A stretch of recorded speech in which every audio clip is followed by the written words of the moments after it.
പ്രിയമുള്ളവരെ നമസ്കാരം. ഞാൻ സാബു പരുത്തിപ്പുഴി. ഇന്നത്തെ യാത്ര കോവളം ബീച്ചിലൂടെയുള്ള യാത്രയാകാം. മനോഹരമായ കാഴ്ചകളും വൈകുന്നേരത്തെ അസ്തമയവും കണ്ട് നമുക്ക് പോകാം. അതെ, പറയാം. കോവളം അസ്തമയത്തിൻ്റെ പൊൻതിരകൾ.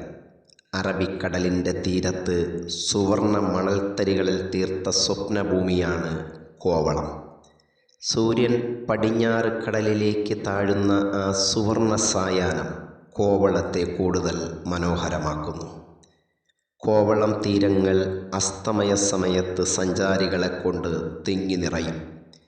ഇരുട്ടും വെളിച്ചവും ഇടകലരുന്ന ആ നേരം ആകാശത്ത് ചുവപ്പും ഓറഞ്ചും സ്വർണ്ണവർണ്ണവും കലർന്നൊരു വർണ്ണവിസ്മയം തീർക്കും.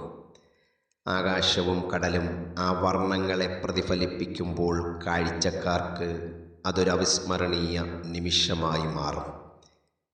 തിരക്കിൻ്റെ സൗന്ദര്യം, അസ്തമയത്തിൻ്റെ ഈ മാന്ത്രിക നിമിഷം ആസ്വദിക്കാൻ ആളുകൾ കൂട്ടമായി തീരത്ത് എത്തിച്ചേരും. ഈ തിരക്കാണ് കോവളത്തിൻ്റെ സജീവത. തിരമാലകളുടെ നേർത്ത ശബ്ദവും തീരത്തെ കഫേകളിൽ നിന്നും റെസ്റ്റോറൻറ്റുകളിൽ നിന്നും ഒഴുകിവരുന്ന സംഗീതവും സംഭാഷണങ്ങളും ഒത്തുചേർന്ന് ഒരു പ്രത്യേക അനുഭൂതി നൽകും.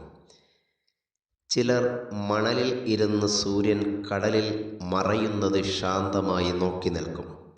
മറ്റു ചിലർ ലൈറ്റ് ഹൗസിൻ്റെ പാറക്കെട്ടുകളിലും സമീപത്തുള്ള കടൽ ഭിത്തികളിലും ഇരുന്ന് കാഴ്ചകൾ മൊബൈലിലേക്ക് പകർത്തും.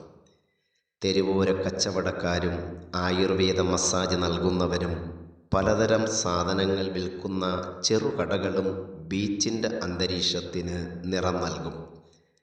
അസ്തമയം കഴിഞ്ഞാൽ ബീച്ച് റോഡരികിലെ വിളക്കുകൾ തെളിയും. രാത്രി ജീവിതം സജീവമാകുന്നതോടെ തീരം കൂടുതൽ വർണ്ണാഭമാവുകയും ചെയ്യും. അടുത്തൊരു വീഡിയോയുമായി വീണ്ടും കാണാം. സ്നേഹത്തോടെ സാബു പരുത്തിക്കുഴി.